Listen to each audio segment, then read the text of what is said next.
Hi drivers, my name is Karen. I'm glad you could join us today. Do you want to hear something unbelievable? Last winter, we were involved in over 3,900 accidents. We have some serious work ahead of us, so we don't repeat those statistics again this winter. I think what you are about to see will enable each of you to be a safer driver. We have some very special surprises in store for you, so sit back, relax, and enjoy the show. To begin this program, let's listen in on a discussion our President Kirk Thompson is having with 4 of our drivers.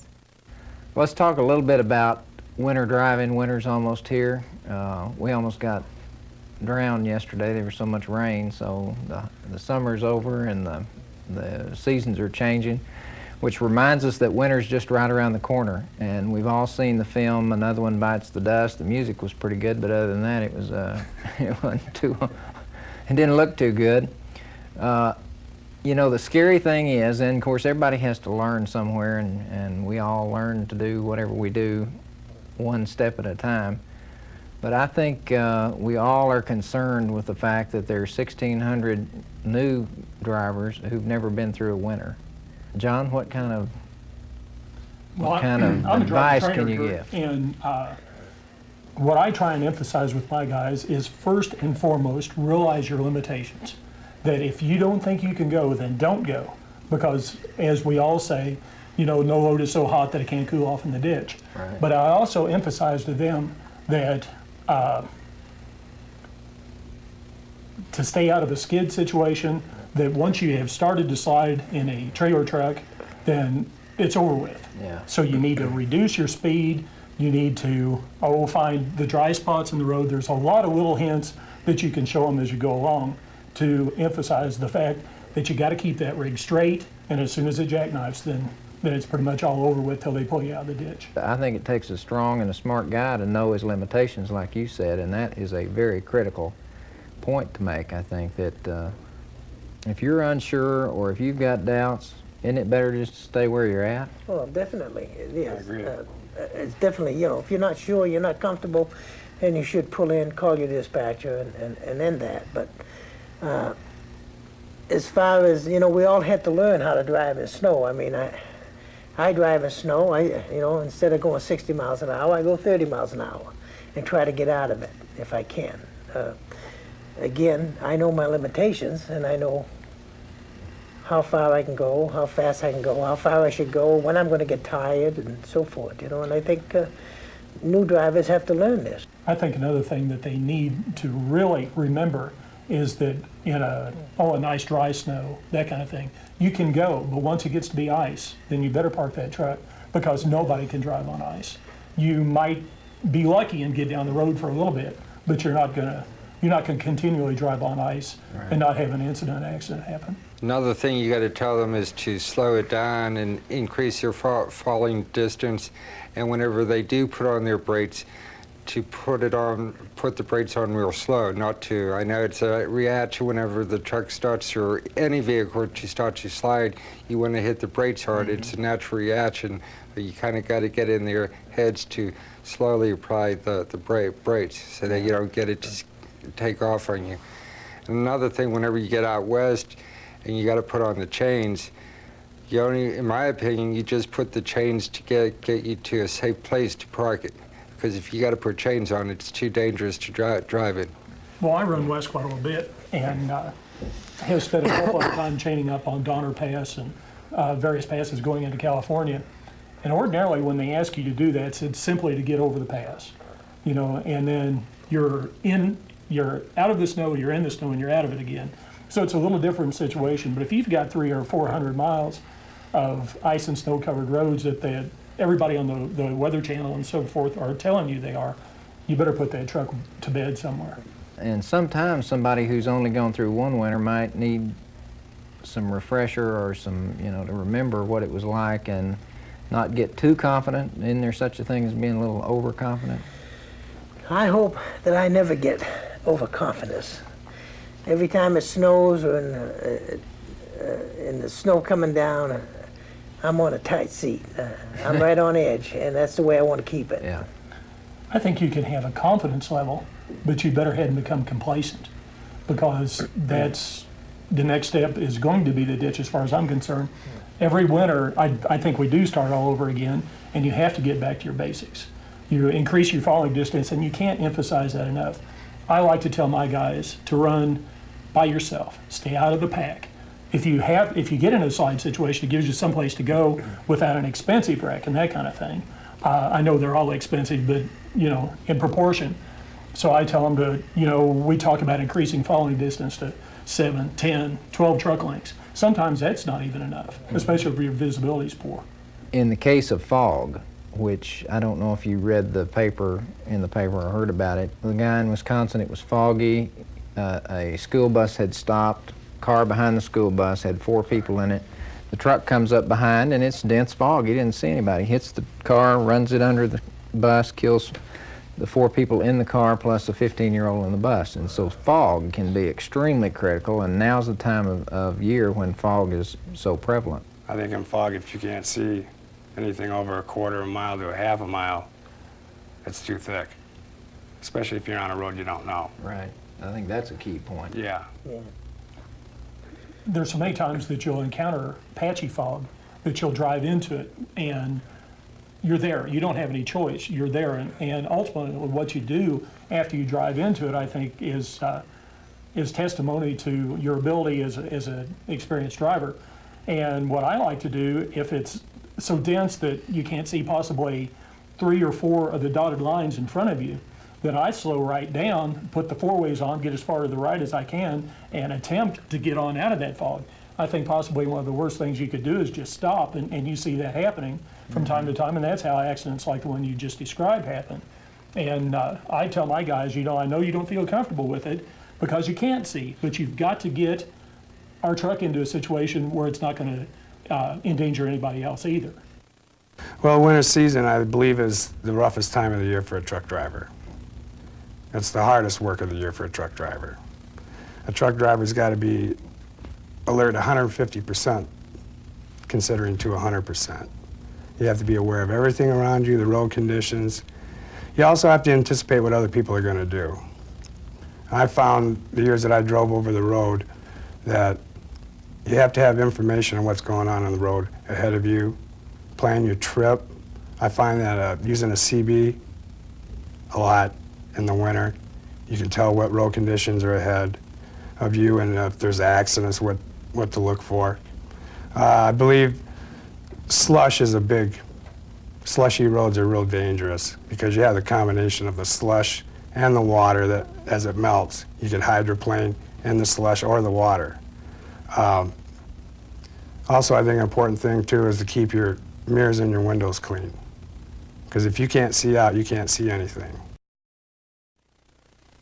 Well, we've been talking about what you can do and what the drivers can do about bad weather, ice, rain, snow, fog.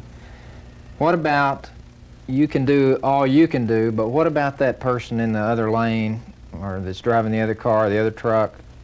What kind of advice do we need, or what kind of awareness do we need to have about who's in the other vehicle? I remember every time I left to go somewhere, after I was about 16 or 17, my mother always used to say, "Now watch out for the other guy. Watch out for the other guy." Well, that's a good thing because when I'm out there on the road, I always anticipate that he's going to do what he's not supposed to do. In other words, Expect the worst? Expect the worst. Whenever a car comes over and cuts out in front of me, my train of thought is something going to happen that's going to make him stop?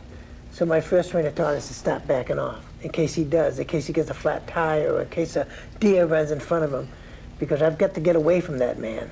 He's too close to me. And this happens a lot out there on the road. It happens more and more all the time. A car, I don't know what it is with these four-wheelers, or even big trucks will do it. They'll just cut right out in front of you. And the best thing that you can do is look in your side mirrors, make sure you're clear on both sides, and start to back off immediately. Get away. A lot of us have seen the new decals that some people are putting on there. If you can't, what do they say? If you can't see my mirrors, I Yeah, can't see I can't see you. Right. Is that pretty well true? It is true. Yes. It is true. Well, I think we're doing a better job educating the public, like we have in the wide right turns. There for a while, many years. we had what we call a squeeze play, where you pull out to make the turn, and I guess cars thought they could beat you, or they thought you were going to turn the other direction. But you know, with the decals, when everybody ran the decals on the back, we don't have nearly as many of those anymore as we But you used still to. have people that don't pay attention to it. Right. So maybe we'll get the same kind of education level on the mirrors. Let's talk about using mirrors, and about in weather, bad weather, or even when it's clear. What's the number one tip you could give a driver with less experience about mirrors? What's the first thing that comes to mind? Make sure they're clean. I Hard see to a see lot out of of them. drivers that, you know, they don't keep their mirrors that clean, and then, especially at night, it's got a lot of dirt on there. Then they wonder why they can't see. I see a lot of drivers that don't clean their mirrors up, you know, as often as they should. How do you got any good ideas about how to keep a mirror clean? I mean, where do you get just at the truck stop, clean them off when you're there at the terminal? Or Windex. Periodically, you carry need to some stop. Windex with Right. you? And Rain-X in the wintertime is good. I'll tell you something else, too, that I've seen a lot of truck drivers. Sometimes I don't even know how they can see the mirror. They got so much junk hanging off their cab, their little Right. window plate on your car. They've got a bunny sitting out there looking outside the window. Yeah. The bunny doesn't Bunny have can to see see the great. car out there. The driver's got to see the car, not the bunny. I would recommend that when a driver is assigned a truck for the first time, that he hooks onto a trailer and pulls out in the middle of the yard wherever he needs to be, and adjust those mirrors to his standards, because everybody needs mirrors adjusted a little differently. Oh, now, John, that takes too long. Well, it's going to take a lot less time than the accident that you're going to have when you Right. can't see that guy. That's So exactly right. I'm just being I know you're being a devil's advocate at this Facetious. point. So. Well, it's a lot easier now. We have all the power mirrors. I mean, it's Yeah. made so much easier. I mean, there's no reason why you just can't hook up to your trailer, and the first thing you do is adjust your mirrors to make sure that trailer is straight with your mirrors, and you can see both sides all the way down. You know? I think Don's advice about assuming the worst is good advice also. Don't assume anything. Don't assume the person beside you knows what to do, or is going to do what he's supposed to do, or anything. And you know, I just think you've got to keep that in mind all the time, that they may do anything, and be prepared. And I think, you know, talking to million milers, I would say that the most common thing that they've told me is keep your distance. That is definitely Right. the big thing, right? I Leave teach- yourself a way out. We, you know, in our system and all the schools that we use teach the Smith system, as far as I know. And I really put a lot of emphasis on that with my co-drivers, because if you will follow the Smith system, it'll keep you out of an awful lot of trouble. And it's, you know, just going back to basics. But if you follow those basics, then your chances are you're going to stay out of an accident, or possibly even avoid one that happens in front of you. So, Right. I think using your equipment, like your turn signals, are very important. I don't know how many times I've seen big trucks or cars put their turn signal on after they've already started the right Oh, or the yeah. left-hand turn. Or even if you're going down the road, if you put your right turn signal on, you want to go over to the right, take the time to wait and see, to make sure no one is coming. There are a lot of cars out there want to beat you. All They the want to time. see if they can beat you making that turn, and you've got to be prepared for that driver at all times, because they're out there. I think another hard thing for people with a 65-foot rig is crossing over traffic. If you're turning, even if there's a turning lane, and you've got to get across the two lanes, the other two lanes, or other lane, whatever it is, it takes several seconds for you to be able to do that. And sometimes you can't wait until there's no car for a half a mile up there. You have to go. What kind of advice should we give to drivers about that? Not get in a hurry. I mean, pulling out in front, we'll get sued, you'll get the fine, you'll get the ticket. Failure to yield, we'll get sued. Somebody might get hurt. So I'm not talking about, you know, you got to give yourself plenty of room. But when I see a truck that's trying to turn across the lanes of traffic, it makes me feel for them, because that truck doesn't have the zip that a car does, and so what do we tell people? How do we take care of that? Well, when you have to make a turn like that, you've got to take your time, and you've got to make sure that traffic is going to stop. You've got to be looking that guy in the face to know that man is going to stop. You just can't make that. You got to have the eye right-hand contact. turn. You've got to see that vehicle coming. He's got to be looking at you, and you're going to be looking at him. He's got to know what you're going to do before you execute that turn. Otherwise, it may not work. Right. A lot of times I'll ask my guys if they think it's fair. And in that, I mean, if you were in the passenger car and the truck turned in front of you and you had to slow down a little bit, is that acceptable? Or if you had to come to a complete stop, is that acceptable? And to judge accordingly. If he's far enough back that he's just going to have to slow down, chances are then you can make that turn. But if you're ever going to make that traffic stop, you better wait till you get more of an opening, because nobody likes to stop for a truck. Right. But like I said, sometimes you have to make that turn, so you have to start your turn, let the people know what your intentions are. Don't continue with your turn. Wait until they stop. Wait until they know that they're going to. You're going to find someone sooner or later that's going to let you go. And Give you a it's break. bad that you're going to Yeah. have to wait for that person. Right. And those are probably easier than, let's say it's a fairly busy highway or street, and you know, it's metered kind of with a light.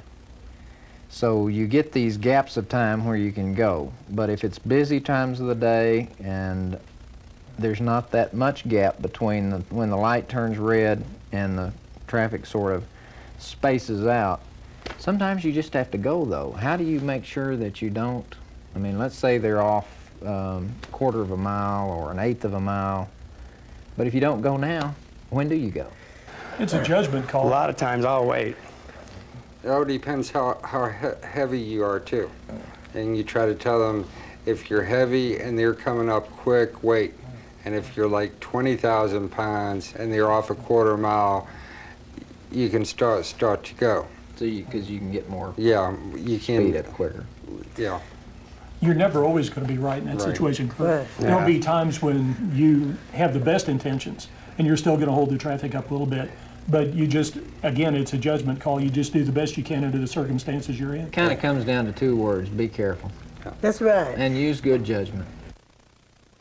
When you go into shippers and receivers, their lots aren't plowed as well as the roads are. So you have to be extra careful there, because 9 times out of 10, if turning in to back into a place or whatever, you're going to slide. You got to take it easy.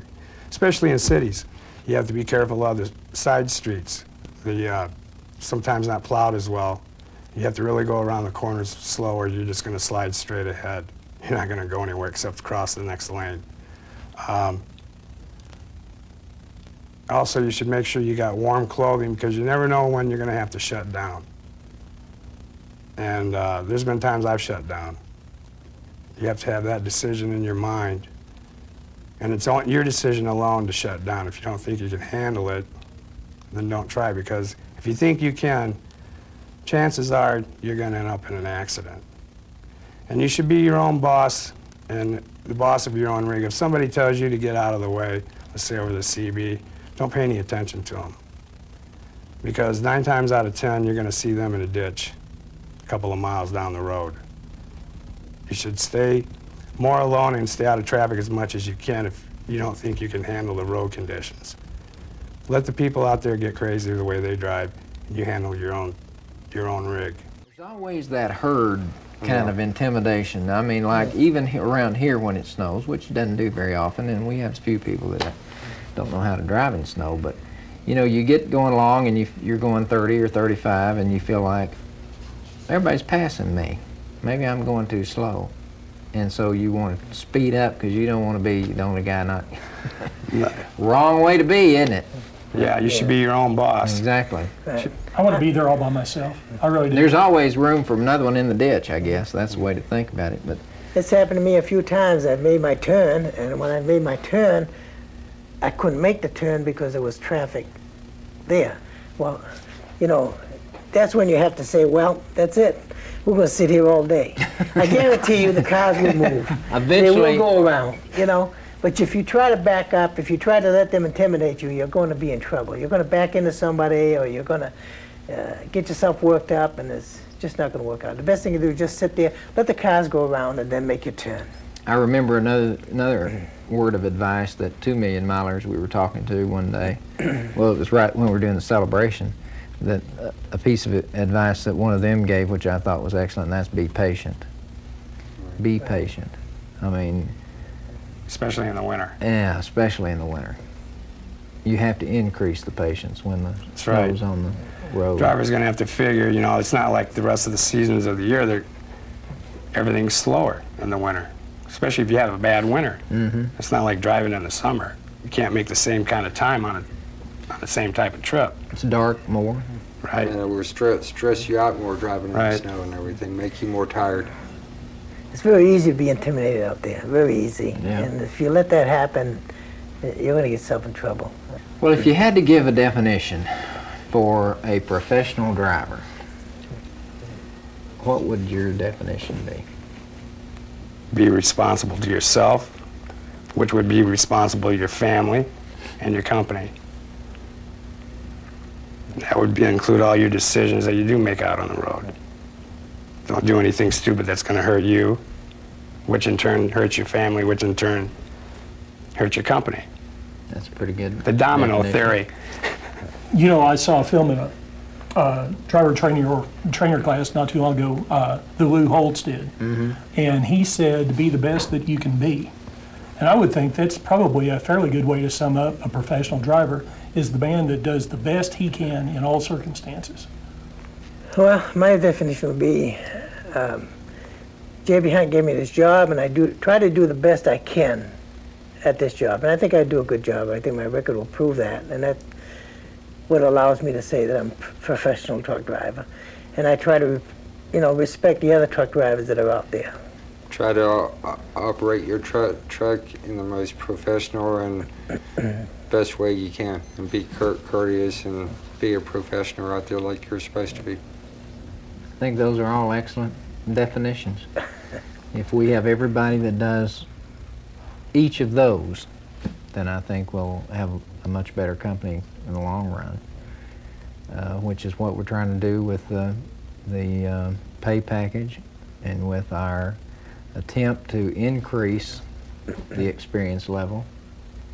Like I said before, there's nothing wrong with training people. Everybody had to learn sometime. But I think we've done our share of training. More than our share, I'd say. It's time somebody else is turning the barrel. Yeah, that would be nice for a change. But the only thing we want is about forward. We continue to grow if we start getting the kind of people that can help us grow on a 100% basis. But all we want is 4, 5, 6, 7, 8,000 of the most professional drivers in America.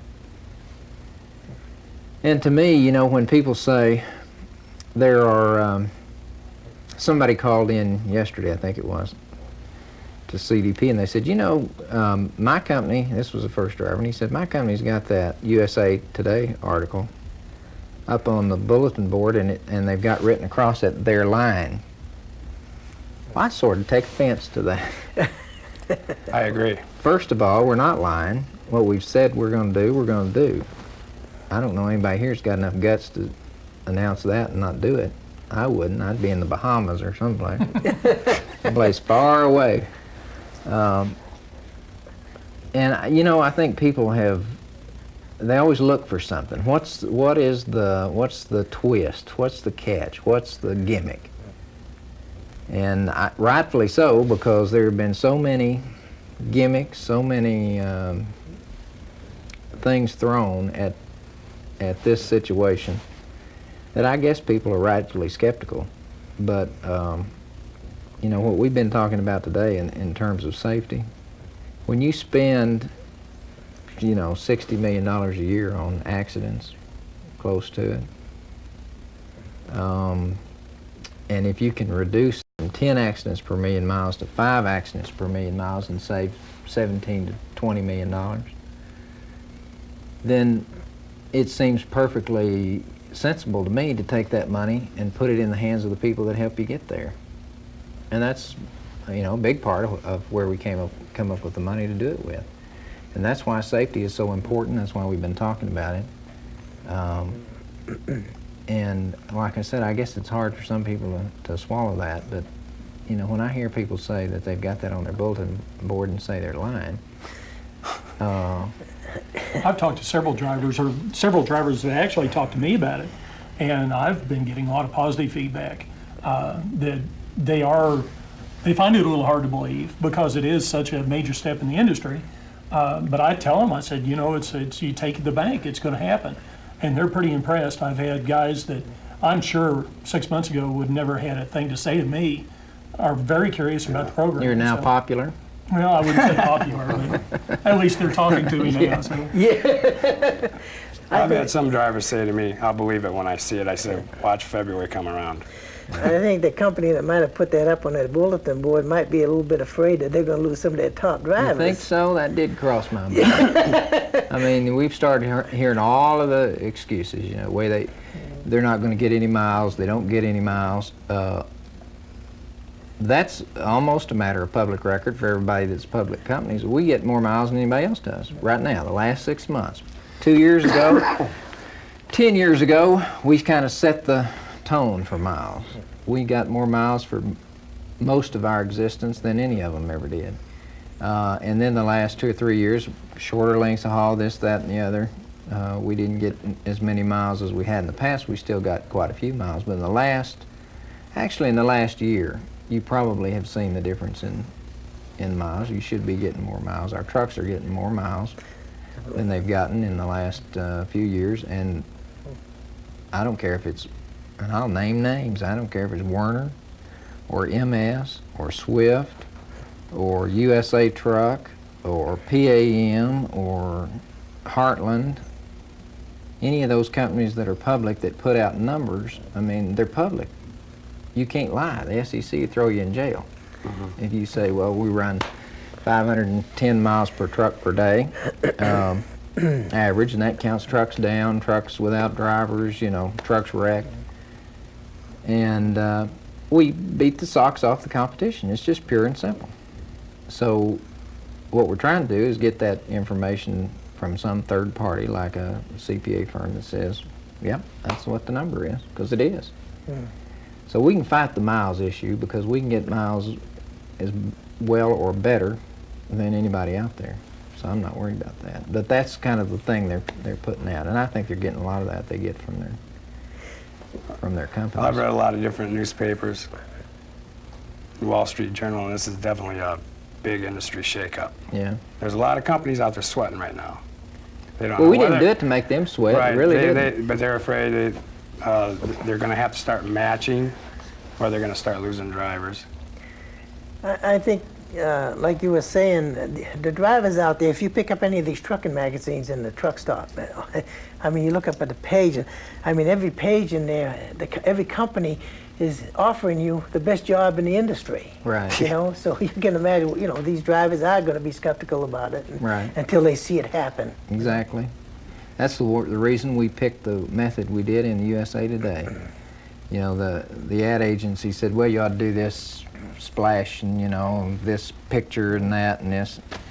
And I said, you know, I think everybody's seen enough horses and enough cowboy hats and enough,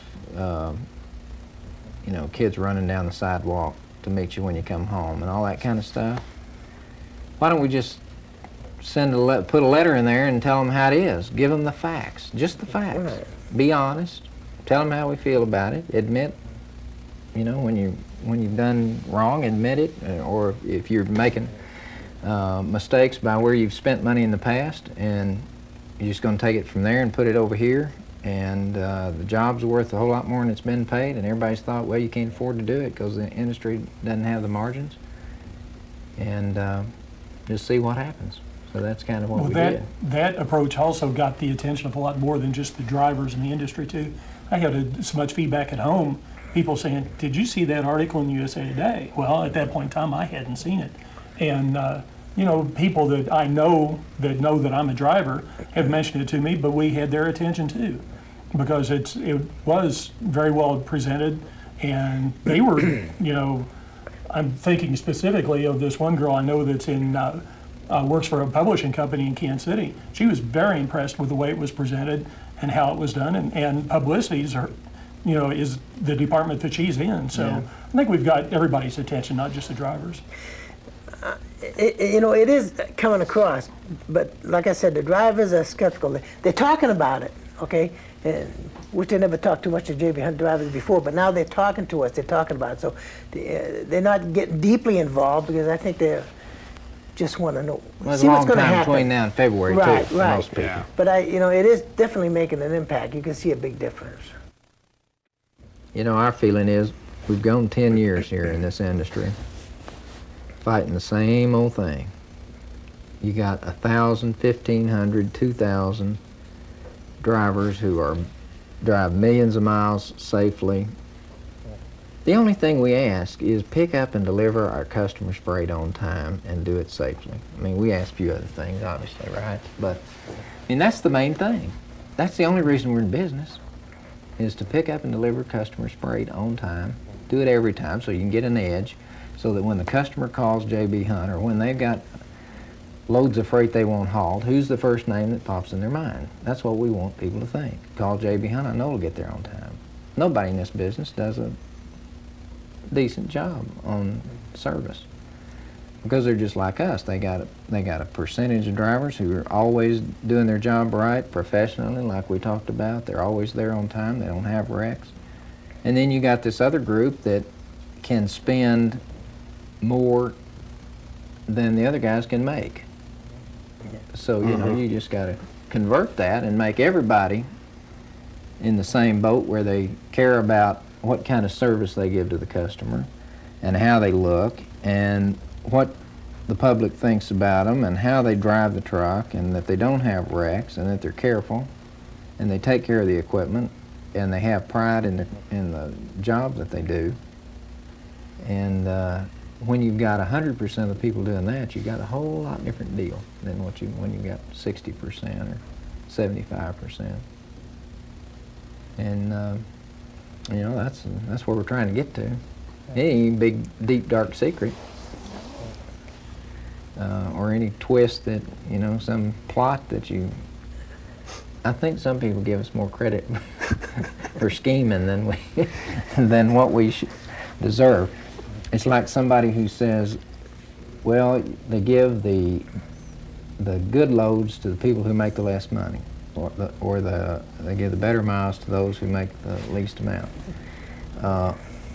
We couldn't figure that out if we wanted to, I've been which we hearing that. wouldn't want to. But how many times have you heard that? I've been hearing that for 12 and a half years. I'm 56. That's the biggest hogwash. I'm 56 years old and I get more miles than I can run sometimes. Well, you know, a lot of drivers, they think you got to take the good with the bad. Right. One load, you happen to be at the right place at the right time. Okay, this load's gone, and let's say it's only 500 miles. They gripe about it, but they don't know when they get to the other end, there might be a good one sitting there for them. I mean, you got to go with the flow. You ought to hear You us have to go cry. where the freight goes. If they could be around here, it's the same thing with us. I mean, the thing I wish everybody would understand, drivers would understand, and most of you do, but I say everybody, and that is that if you don't make miles, you don't make money, right? Right. If we don't make miles, we don't make money. We get paid the same way. The only time we get paid, I'm talking about the company, the only time the company gets paid is when we're running miles for somebody, because that's how they pay us. So we're all in the same boat. And to think that we would raise the driver pay so we could cut back the miles. Now, how does that work again? I mean, that just, Well, the driver That isn't ordinarily 2 plus 2. does that to himself anyway. It's a theory that I've had for years. As you raise his pay, he doesn't need to run as many miles to maintain the same income that he did Now, on there's his some of that, I previous agree. increment. Right. But he gets about, a year into it, and he looks back and he says, well, I haven't run as many miles this year as I did the year before. And it's simply because he didn't feel like he needed to. He wasn't pressed Didn't have as a thing hard. to do with the company. It was his own decision to make, but he has to stand back and reflect on it before it really shows up. well, I hope when we get to the end of this, whatever that is, or when the clouds break, that we have attracted the kind of people that will go along with million-mile drivers, that will go along with people who know how to treat a customer and understand the importance of picking up the freight, getting it there on time, and doing it safely. And if we do that from top to bottom, instead of just top down to, 50% or whatever, then you're a whole different company. And you provide service to the customer that they haven't had before, which in turn, then you get to be a little bit choosy with the freight. You get the better freight.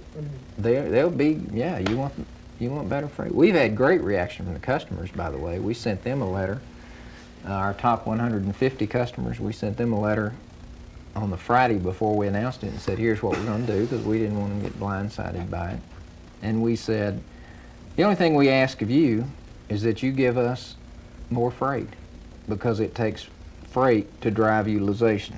We need the miles, and so in order to get the miles, we got to have all the freight we can get. We didn't ask them for a raise. We didn't say we're going to raise your rates to cover it. We just said, give us more freight. And we've had great reaction from them, too. That's good. Well, it's September 27th when we're taping this, and the weather's cool even in Lowell, Arkansas, so I know it's getting cool in Detroit and in East Brunswick and Syracuse and Chicago and maybe even Kansas City up in that direction. So it's a good time, I think, to remind everybody about the winter driving, that it's coming on, it's going to be there.